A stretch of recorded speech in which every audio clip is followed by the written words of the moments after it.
This isn't a story about turbulence. It's about a force more powerful than any storm unleashed at 35,000 feet. It's the story of Dr. Aisha Taylor, a widowed mother flying to escape her grief, and her two children, Jamal and Lena. On a routine flight from Chicago to San Diego, they found themselves at the heart of a life-or-death crisis. They fought to save a stranger's life, using nothing but their courage and their hands. But they had no idea who this man was. They were unaware that their heroic act was about to unravel a devastating secret, a secret tied to their deepest pain, and that the life they saved was intricately and tragically linked to the one they had lost forever. The air in the cabin of Oceanic Air Flight 815 was a familiar blend of recycled oxygen-burnt coffee and the faint, clean scent of disinfectant. For Dr. Aisha Taylor, it was the smell of limbo, a sterile, pressurized pause between the life she was leaving behind in Chicago and the uncertain comfort awaiting them in San Diego. She stared out the small, triple-paned window, but she didn't see the patchwork of Indiana farmland below. She saw the ghost of her husband, Marcus. Marcus would have loved this. He'd always been the one excited about travel, the one who saw the magic in the ascent, the sheer physics-defying miracle of a 200-ton metal tube soaring through the stratosphere. He was an Army combat medic, a man who understood pressure and grace in equal measure. He'd point out cloud formations to the kids, explaining the difference between cumulus and cirrus with the same patient enthusiasm he used to teach them how to tie their shoes. But Marcus was gone. 8 months gone. Not lost in the deserts of Afghanistan or the chaos of a foreign conflict, but in the sterile, indifferent environment of a training exercise at Fort Hood. A catastrophic equipment failure, the report had said. A freak accident. A 1-in-a-million statistical anomaly that had stolen her husband and the father of her children. Mom, Aisha blinked, the ghost dissolving back into the harsh midday light. Her 9-year-old daughter, Lena, was looking at her. Her large brown eyes filled with a concern that was far too old for her years. In her lap was a sketchbook, its pages filled with vibrantly colored superheroes of her own invention. "Sorry, sweetie." "Just thinking," Aisha said, forcing a smile that felt like cracking plaster. "You were doing the face again," Lena said softly. The sad face. Beside Lena, 14-year-old Jamal was oblivious. His world contained within the glowing screen of his phone, and the noise-cancelling headphones clamped over his ears. He hadn't said more than 10 words since they'd left the house, his grief manifesting as a sullen, impenetrable fortress of teenage angst. Aisha knew he was hurting, perhaps even more than she was, but she hadn't yet found the key to break through. This trip was supposed to be the key. A visit to Marcus's sister Chloe in sunny San Diego. A change of scenery. A chance to breathe air that wasn't thick with memories and the pitying glances of neighbors. It was a pilgrimage to the place Marcus had always dreamed of retiring, a final painful acknowledgement that his dream would now have to be theirs, lived in his absence. Aisha was a high school biology teacher, not a medical doctor, as her honorific suggested, an irony that was a source of constant low-grade annoyance. Her PhD was in cellular biology. She could lecture for hours on the Krebs cycle or mitochondrial DNA, but her practical medical knowledge was limited to the CPR certification she renewed every 2 years and a mother's instinct for fevers and scraped knees. The title, however, had stuck a remnant of her academic ambitions before life, and Marcus had led her down a different path. The flight droned on. Lunch service came and went, a dry turkey sandwich for her, a bag of pretzels for Lena, and a grunt of refusal from Jamal. The cabin settled into a quiet rhythm of hushed conversations, the whir of the engines, and the occasional chime of the flight attendant call button. A few rows ahead of them, in an aisle seat in the Economy Plus section, a man sat alone. He was unassuming, dressed in a simple grey polo shirt and dark slacks that looked expensive but not flashy. He was probably in his late 50s, with a receding line of silver hair and a face etched with the kind of weariness that spoke of long hours and high stress. He'd politely declined the meal, asking only for a bottle of water. He spent most of the flight staring at a tablet, his brow furrowed in concentration. Lena had pointed him out earlier.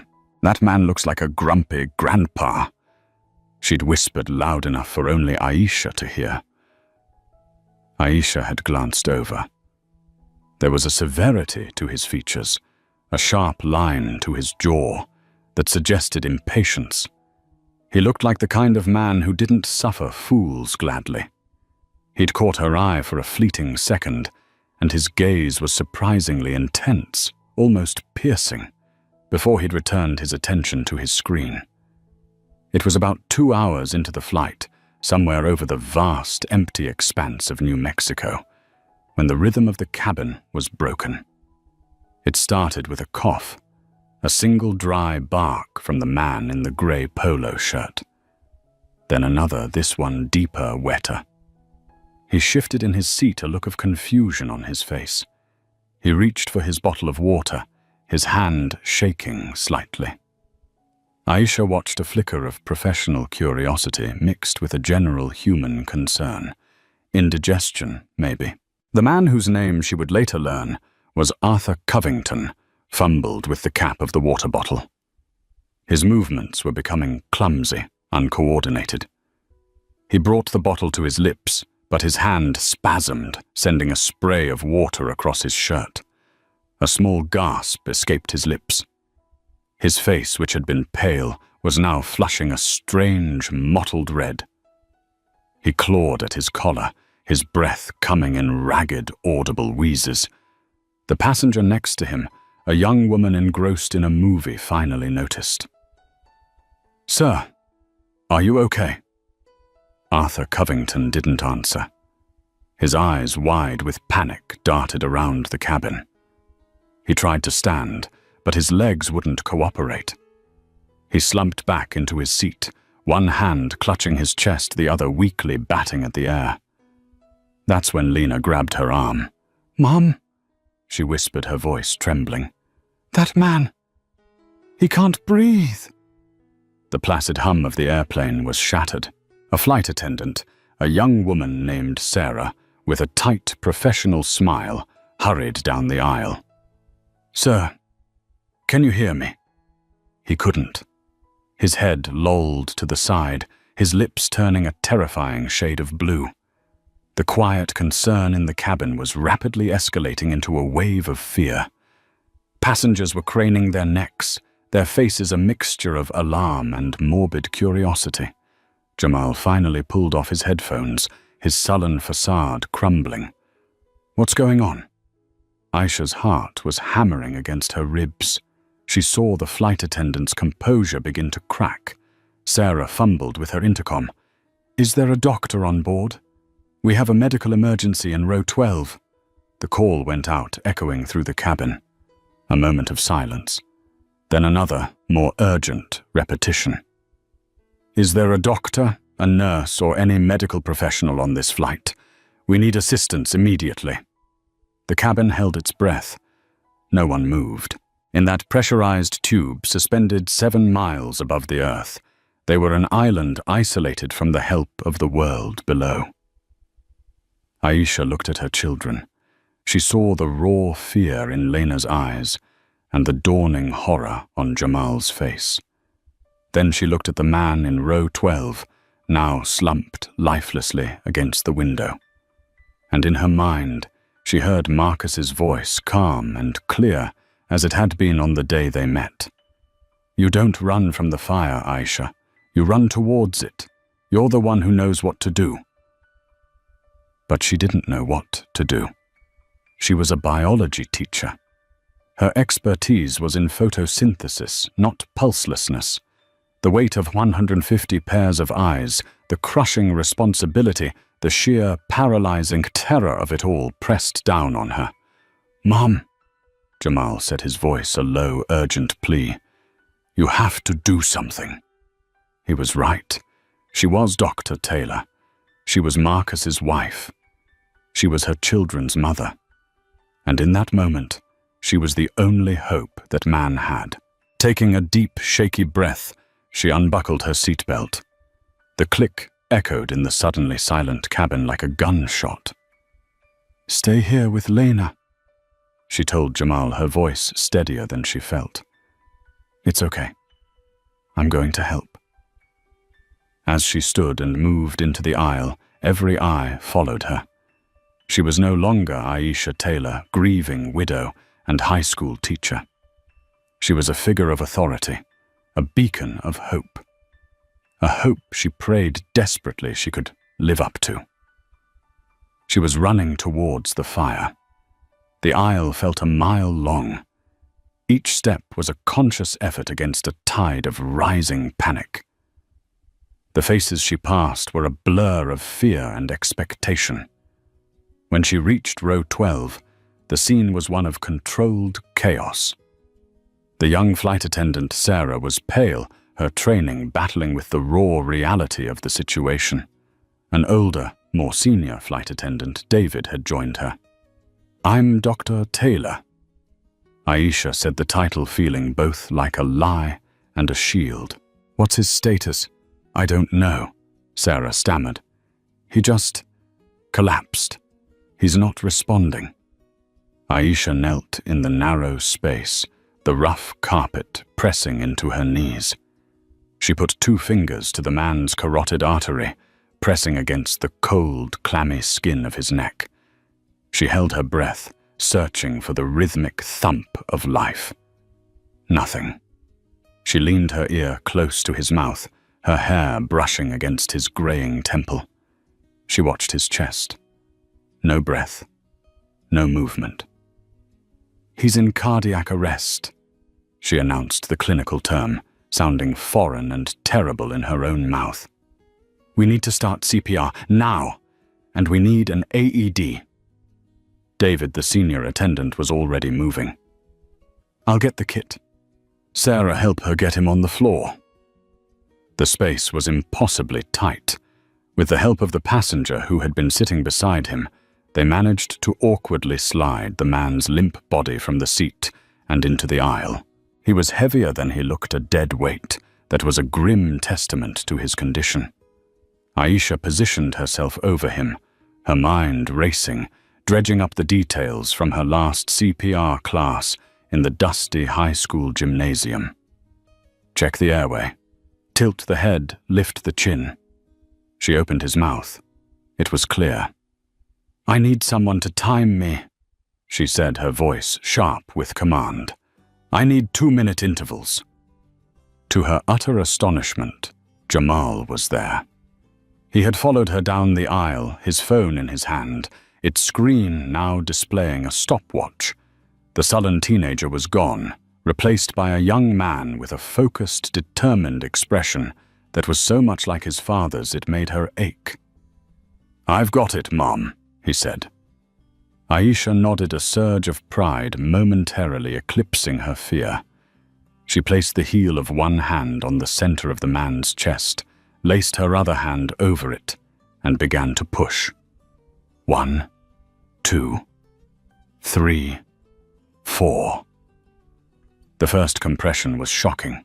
The give of the sternum, the unnatural feeling of pushing against a human body. She forced the image of Marcus on a cold metal table from her mind. She had to be a machine. A pump. 5, 6, 7, 8. Push hard and fast, at least 100 beats per minute. The instructor's voice echoed in her head. She found a rhythm, the beat of Stayin' Alive by the Bee Gees, the morbidly appropriate song they taught for CPR timing pulsing in her brain. Her arms started to burn. The muscles in her back screamed. "Lena!" she gasped, seeing her daughter peering around the seat, her face a mask of terror. "Sweetie, can you do me a favor? Can you ask the flight attendant for some wet cloths for his forehead?" It was a make-believe task, something to keep her daughter from focusing on the horrifying reality in the aisle, but Lena nodded bravely and scrambled off. David returned, wrestling a red case marked AED onto the seat. He ripped it open, revealing the automated external defibrillator. "It's ready," he said. "Keep doing compressions until I get the pads on." David instructed, his own training kicking in. Aisha continued to pump, her body slick with sweat. The cabin was a tunnel of sound, the hum of the engines Jamal's steady, counting the rustle of the AED pads being torn from their packaging. David cut open the man's polo shirt with a pair of shears, exposing a pale, fleshy chest. He quickly applied the 2 sticky pads, one on the upper right side, one on the lower left, just as the diagram showed. "Okay, stop compressions," he commanded. "The machine is analyzing." Aisha fell back on her heels, her lungs heaving. In the sudden silence, a synthesized female voice filled the cabin. Analyzing heart rhythm. "Do not touch the patient." The entire plane seemed to hold its breath. Jamal stared at the machine, his knuckles white where he gripped his phone. Lena was back, clutching a handful of damp paper towels. Then the chilling announcement. "Shock advised. Charging. Do not touch the patient. Stand clear." A high-pitched whine began to build. "Everybody clear!" David yelled, his hands hovering over the patient to ensure no one was touching him. Aisha scrambled back, pressing her children against the seats. She looked at the man's face. In that moment, he wasn't a grumpy grandpa or a stranger. He was a life hanging by the thinnest of threads, and she was holding the scissors. The machine's voice was calm, terrifyingly so. "Press the orange button. Now, to deliver shock." David looked at Aisha. It was her scene. She had taken charge. She had to finish it. Aisha reached forward, her finger trembling as she hovered over the flashing orange button. It felt like a detonator, a final desperate gamble. She took a breath and pushed. The man's body arched violently off the floor, a single, brutal convulsion. It was as if he'd been struck by lightning. A collective gasp rippled through the passengers. Then he fell back limp and still. Shock delivered. Begin CPR. Aisha didn't hesitate. She threw herself back over his body, resuming the relentless, punishing rhythm of the compressions. Her arms were jelly, her shoulders on fire, but she pushed on. The man's life depended on this rhythm, this beat, this fight against the encroaching silence. 1 minute, 30 seconds left, Jamal said, his voice unwavering. She pushed and pushed. David administered rescue breaths using a pocket mask from the kit. They were a team, a frantic makeshift medical unit, born of necessity at 35,000 feet. Suddenly, under her hands, she felt something. A flutter, a cough. The man's eyelids flickered. A deep, ragged gasp of air shuddered through his body. "He's breathing," Sarah cried out from behind her. "He's breathing on his own." Aisha stopped, her hands still resting on his chest. She felt it again, a weak but definite beat. A pulse. Faint, thready, but it was there. She looked at his face. The ghastly blue tinge around his lips was receding, replaced by a deathly pallor. His eyes opened unfocused and confused, but open. Tears she hadn't realized were there began to stream down Aisha's face, mingling with the sweat. Relief washed over her, so potent and overwhelming it almost buckled her. She had done it. They had done it. The pilot's voice came over the intercom, calm and authoritative. "Ladies and gentlemen, as you're aware, we have a medical emergency on board. We are diverting our flight and will be landing at the nearest suitable airport, Albuquerque International Sunport, in approximately 20 minutes. Medical teams will be waiting for us on the ground. Please remain in your seats." The cabin erupted not in applause, but in a wave of quiet, relieved murmurs. The tension that had held them all captive finally snapped. Aisha sat back on the floor of the aisle, her body trembling with exhaustion and adrenaline. Jamal knelt beside her, wrapping a tentative arm around her shoulders. "You did it, Mom." Lena pressed the damp paper towels into her hand. "For you, Mommy," she whispered. Aisha pulled both of her children into a fierce, desperate hug. In the middle of the sky, surrounded by strangers, they were a family forged anew in the crucible of crisis. They had saved a man's life. As the paramedics wheeled Arthur Covington off the plane in Albuquerque, he was conscious an oxygen mask strapped to his face. His eyes, no longer confused, scanned the cabin and found Aisha. For a brief moment, his gaze held hers. There was no gratitude yet, only a dawning, profound awareness. It was the look of a man who had stared into the abyss and had been pulled back by an unseen hand. He gave a weak, almost imperceptible nod before the gurney disappeared through the aircraft door.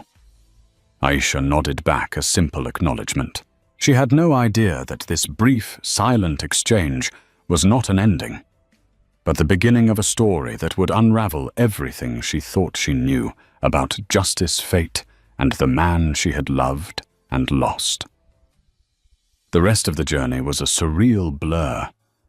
After a 2-hour delay on the tarmac in Albuquerque, during which Aisha gave a statement to the paramedics, and the airline crisis team, Oceanic Air, rerouted them to San Diego on the same aircraft.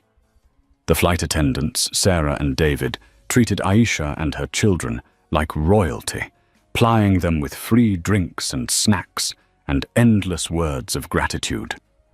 Other passengers approached her, their voices hushed with awe, calling her a hero.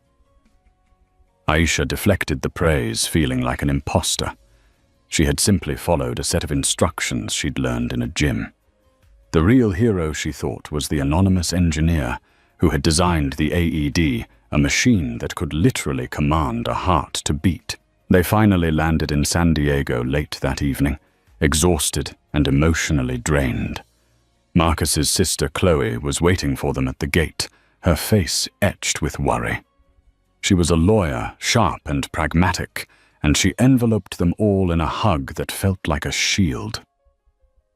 "I got a call from the airline," Chloe said, ushering them towards baggage claim. "They said there was an incident. Are you all okay?"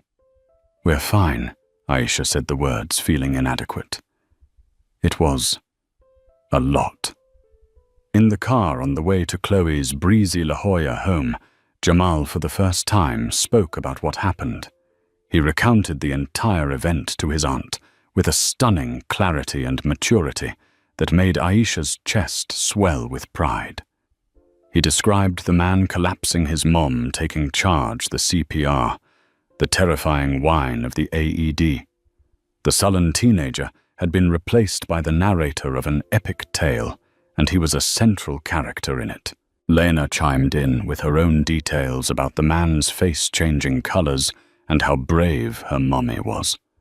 Listening to them, Aisha realized that the crisis had shaken something loose in their family. It had pierced the veil of grief that had isolated them from each other, forcing them to reconnect as a unit. For the first time in months, they weren't just a mother and two children navigating a loss. They were a team, The next few days were a welcome respite. The California sun, the scent of salt water, and Chloe's unwavering support began to soothe their frayed nerves. They walked on the beach, built sandcastles, and even managed to get Jamal to put his phone away and try surfing. For brief, blissful moments, Aisha could almost forget the crushing weight of the past 8 months and the harrowing ordeal on the plane. On the third morning, Chloe was in the kitchen scrolling through a news feed on her tablet, while Aisha sipped her coffee. "Aisha, you need to see this," Chloe said, her voice tight with surprise. She turned the tablet around. The headline read, "Tech Titan. Arthur Covington cheats death at 35,000 feet. Thanks to mid-air heroes." Below the headline was a picture of the man from the plane. Not the grey, unassuming passenger, but a formidable-looking executive in a sharp suit, standing in front of a gleaming glass building. The article detailed his immense wealth and power. Arthur Covington was the founder and CEO of Covington Dynamics, a sprawling multi-billion-dollar technology and defense conglomerate. He was a reclusive, almost mythical figure in the business world, known for his ruthless efficiency and visionary, if controversial, innovations. Aisha stared at the screen, her coffee forgotten. The grumpy grandpa, the man whose life she had held in her hands, was one of the wealthiest men in the world. "That's him," Jamal said, peering over her shoulder. "No way." "He's like a real-life Tony Stark." Lena breathed, her eyes wide. The story had gone public. An anonymous passenger had live-tweeted the event, and the media had pieced the rest together. The article mentioned an unnamed doctor who had performed life-saving CPR. "They're calling you a hero, sis," Chloe said, squeezing her shoulder. "I guess you are." Aisha felt a strange unease settle in her stomach. Saving a life was one thing. Saving a billionaire was another entirely. It added a layer of complication of expectation that she wasn't prepared for. Her unease proved prophetic. That afternoon, a call came to Chloe's landline. It was a woman with a crisp, professional voice who introduced herself as Eleanor Vance, Mr. Covington's chief of staff. "Dr. Taylor," the woman began. "I'm calling on behalf of Arthur Covington. He is recovering well at Cedars-Sinai and is, to put it mildly, eternally indebted to you and your family. He is insistent on speaking with you to express his gratitude personally." Aisha was flustered. "Oh, that's really not necessary. I'm just glad he's okay." "I'm afraid it is necessary for him," Eleanor replied gently. "He's not a man who accepts gifts, especially the gift of life, lightly. He has also been made aware of your children's role in assisting you, and he wishes to thank them as well. Would you and your family be willing to be our guests? We can arrange transport to Los Angeles and accommodations, of course." Aisha hesitated. The idea of being ushered into the orbit of a man like Arthur Covington was intimidating. It felt like stepping into another world. She looked at Chloe, who gave her an encouraging nod.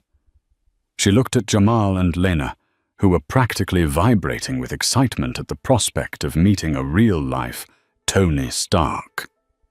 "Okay," Aisha said, her voice barely a whisper. "We'll come." 2 days later, a black Cadillac Escalade picked them up from Chloe's house. The 2-hour drive to Los Angeles felt like a journey to another planet. They were not taken to a hospital, but to a discreet, impossibly luxurious rehabilitation facility in Beverly Hills that looked more like a 5-star resort. Eleanor Vance met them in the lobby. She was an impeccably dressed woman in her 40s, with an air of quiet competence that could probably command armies. She led them through serene gardens to a private bungalow. Arthur Covington was sitting on a sun-drenched patio, dressed in a silk robe. He was thinner, paler, and looked infinitely more fragile than he had on the plane, but his eyes were clear and sharp. As they approached, he slowly, carefully got to his feet. "Dr. Taylor," he said, his voice raspy but firm, "I believe the last time we saw each other, the circumstances were slightly more dramatic." Aisha smiled nervously. "I'm just happy to see you on your feet, Mr. Covington." "Arthur, please," he insisted. He then turned his attention to the children. "And you must be Jamal. Your mother told my assistant you kept time for her." That took a cool head. "Thank you." Jamal, for once, was speechless, simply nodding and blushing. "And Lena," Arthur continued, his stern face softening slightly. "I'm told you were the first one to notice I was in trouble, and you brought your mother clothes. In a crisis, every job is important. You were very brave." Lena beamed. "I knew you weren't just a grumpy grandpa." Arthur actually chuckled a dry, rusty sound. "Out of the mouths of babes," he said, looking at Aisha. "Please sit." They spent nearly an hour together. Arthur was direct and unsentimental. He spoke of his near-death experience, not with fear, but with the analytical curiosity of an engineer examining a failed machine. He asked Aisha about her work, about her life, and he listened with an unnerving intensity. Finally, he leaned forward. "Dr. Taylor, Aisha, I'm not a man who deals in sentiment. I deal in transactions, and a debt has been incurred. A debt of a magnitude I have never before experienced. I would like to repay it." Eleanor Vance stepped forward and placed a simple, elegant checkbook and a pen on the table. "Name a number," Arthur said, his voice flat. "Any number. Your children's college education, a new house, a research grant for your work. $1 million, 10 million. It's a rounding error to me. Consider it a fee for services rendered, the most important service I have ever received." Aisha stared at the blank check. She saw a way out, an escape from the mountain of debt Marcus's death had left them with from the worry of making ends meet on a teacher's salary. She could give her children the world, but something felt wrong. It felt transactional, clinical. It reduced the most profound experience of her life to a line item on a billionaire's ledger. It felt like a betrayal of Marcus's memory, of his ethos of service before self. She took a deep breath and pushed the checkbook back across the table. "Thank you, Arthur," she said, her voice quiet but steady. "But I can't accept that." Arthur Covington looked genuinely stunned. It was clear he was a man who was not used to having his money refused. "I don't understand." "What I did, what we did," she said, gesturing to her children. "It wasn't for money. It was because you were a person in need. You don't owe us anything." "I owe you my life," he insisted, his voice rising with frustration. "That has to have a value."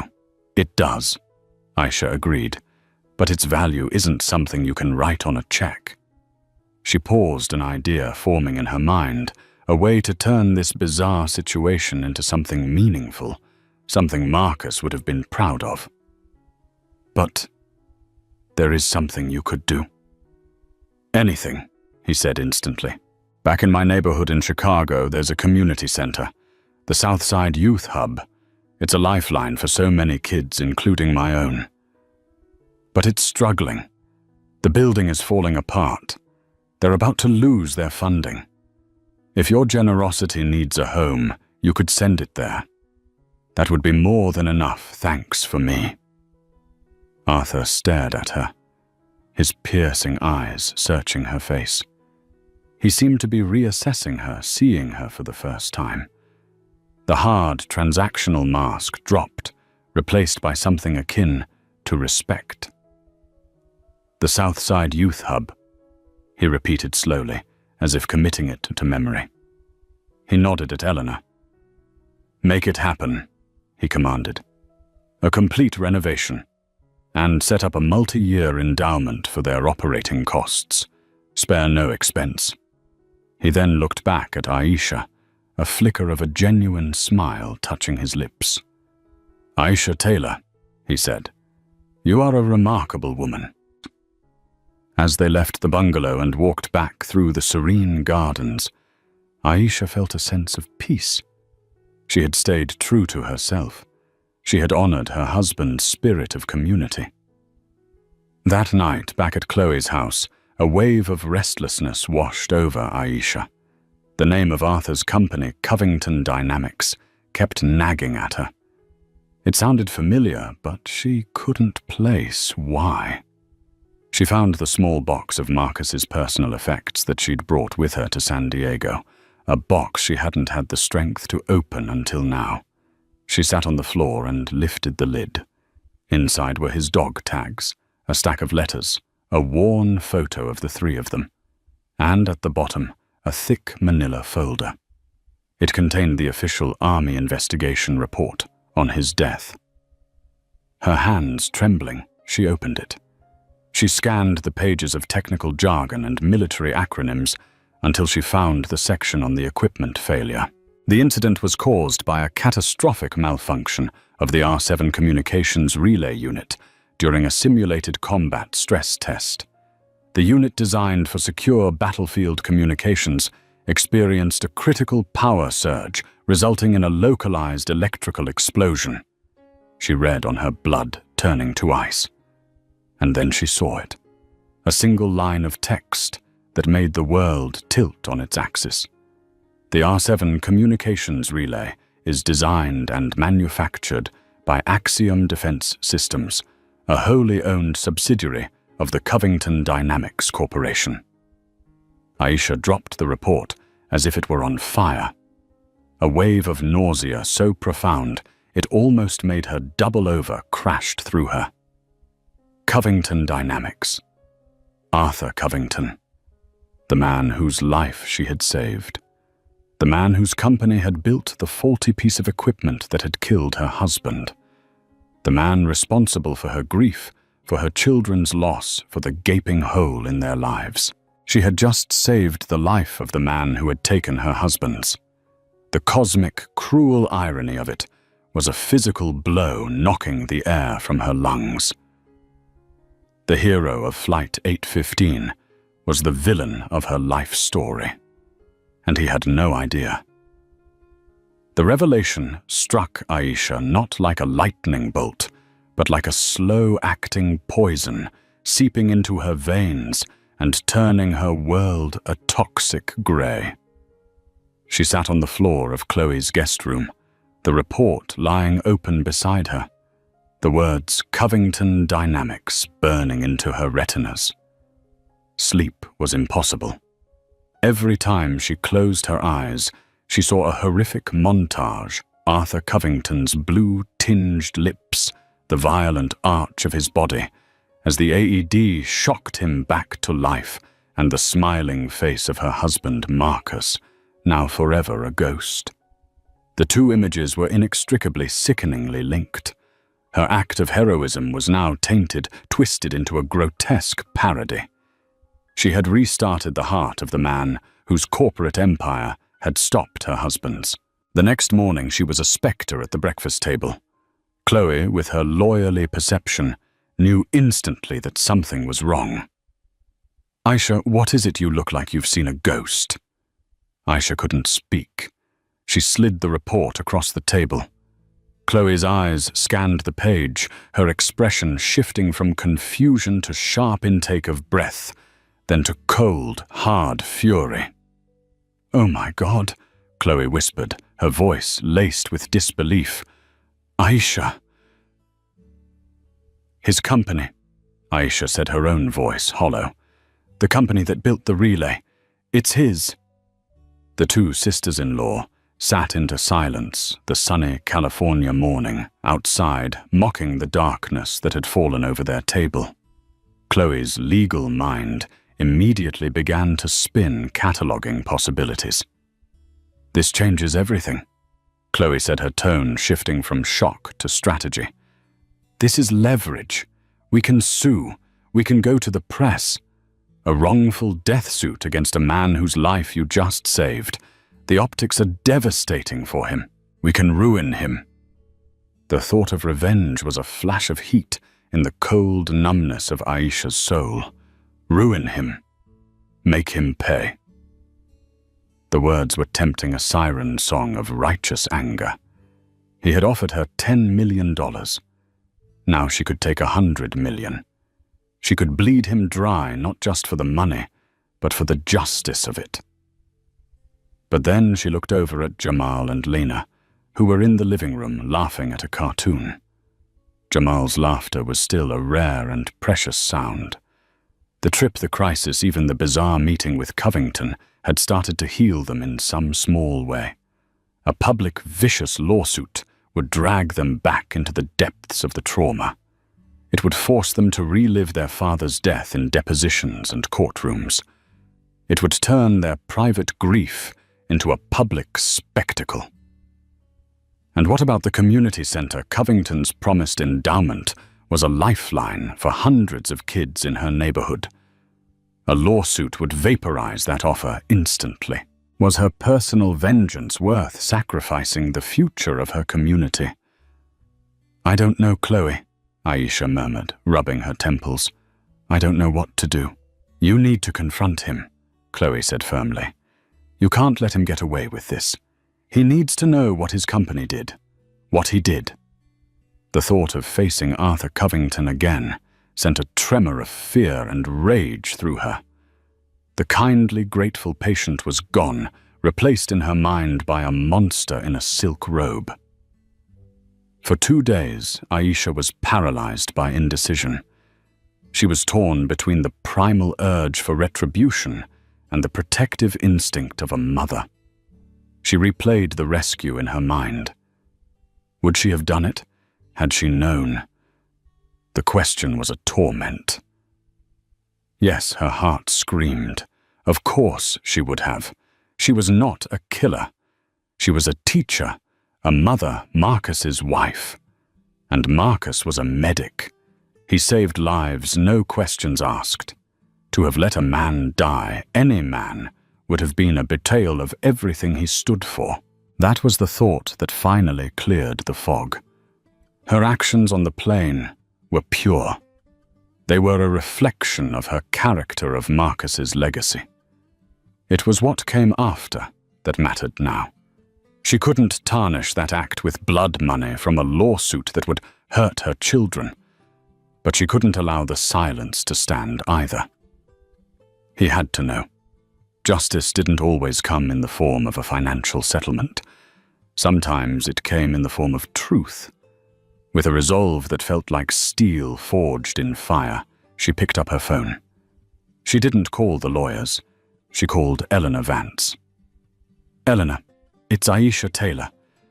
I need to see Mr. Covington again," she said, her voice devoid of any warmth.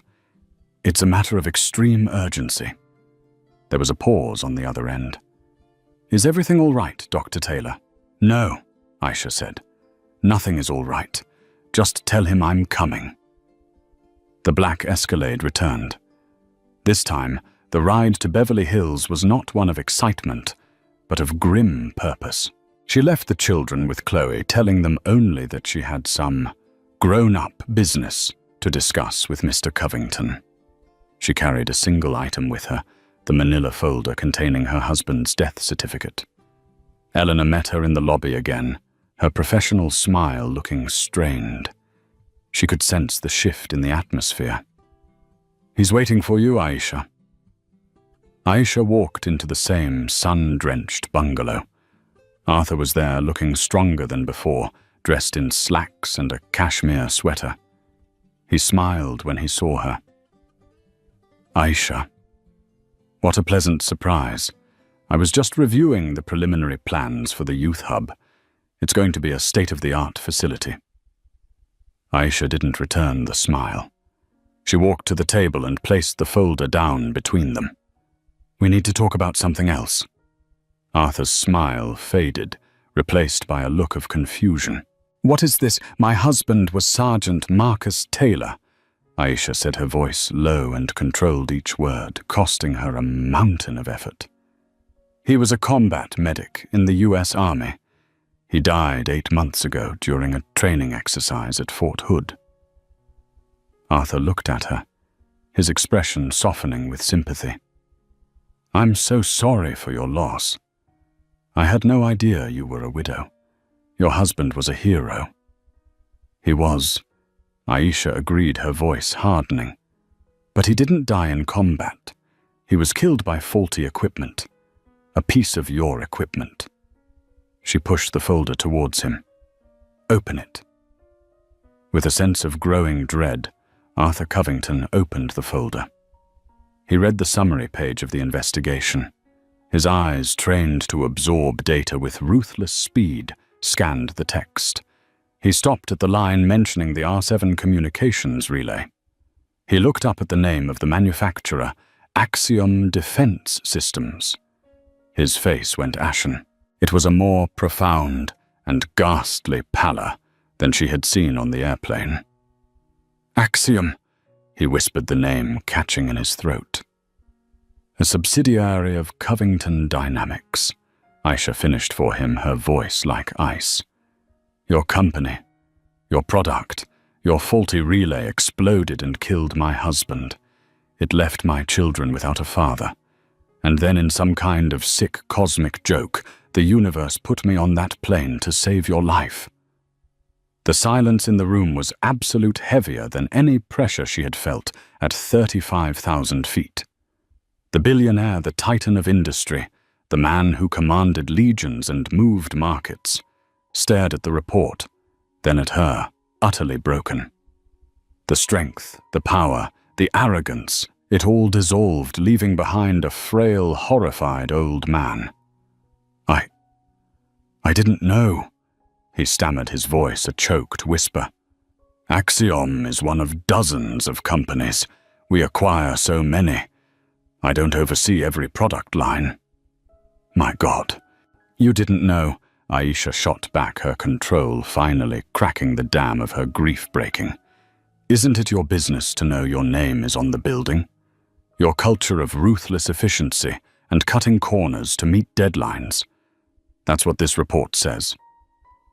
A manager at Axiom falsified safety tests to push the R7 out on schedule. Does that sound like your corporate culture, Arthur? Because that culture is what killed him.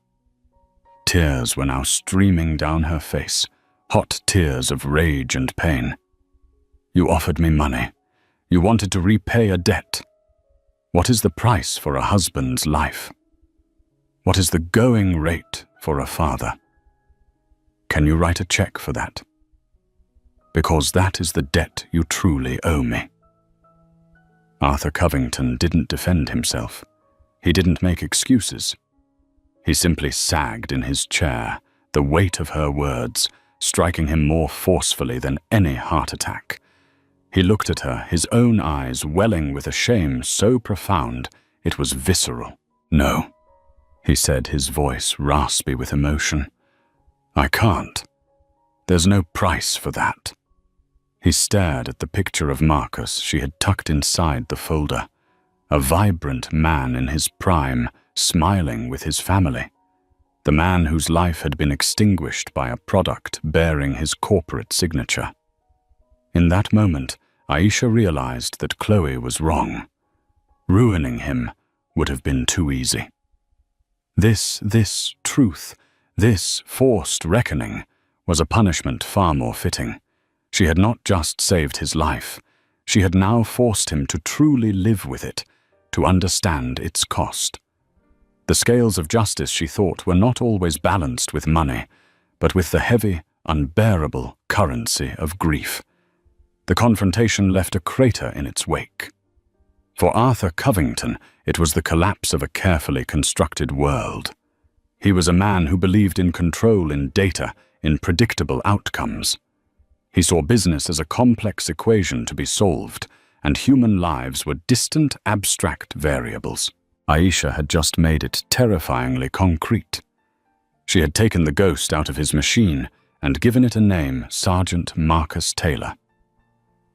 For Aisha, the release of her fury had left her hollowed out, but strangely a quiet sense of clarity began to seep into the emptiness. She hadn't gone for revenge. She had demanded accountability. And in doing so, she had honored Marcus not as a victim, but as a man whose life had immeasurable value. She left the bungalow without another word, leaving Arthur alone with the report and the ghost she had summoned. The drive back to Chloe's was silent. She didn't feel victorious. She felt weary, as if she had just fought a war that had lasted 8 long months. What happened next was swift and decisive. Arthur Covington, galvanized by a shame he had never before experienced, moved with the kind of power and influence that only billions of dollars could command. This was no longer about charity. It was about atonement. The first call came 2 days later, not from Eleanor Vance, but from Arthur himself. His voice was different, humbled, somber.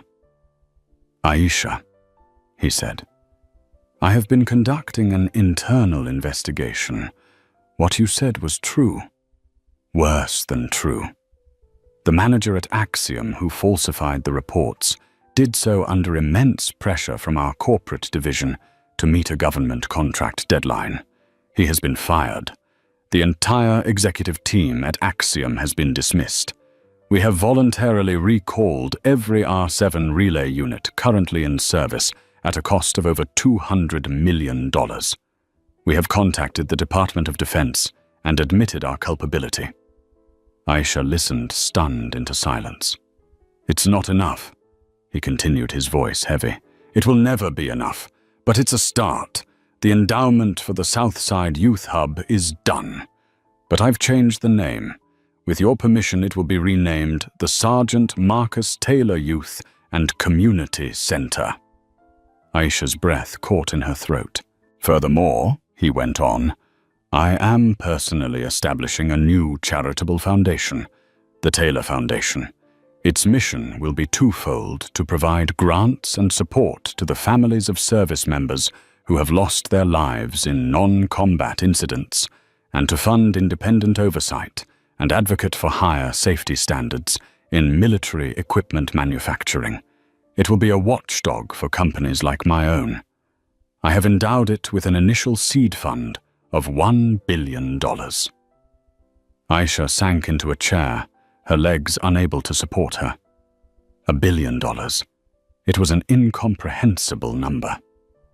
"I am asking you and Chloe if she is willing to sit on the board of directors," Arthur said, "to guide its mission, to ensure that it does real, tangible good, to ensure that Marcus's name stands for protection and integrity, not for a failure of it." He paused, and Aisha could hear the raw emotion in his voice. "This doesn't fix what I broke, Aisha. I know that. It doesn't bring him back. But I cannot live the rest of the life you gave me, knowing that my legacy is one of profit built on pain. You have given me a chance not just to live, but to live better, to be a better man. This is my attempt to do that."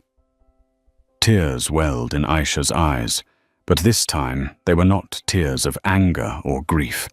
They were something more complex, a painful, beautiful catharsis. It wasn't forgiveness.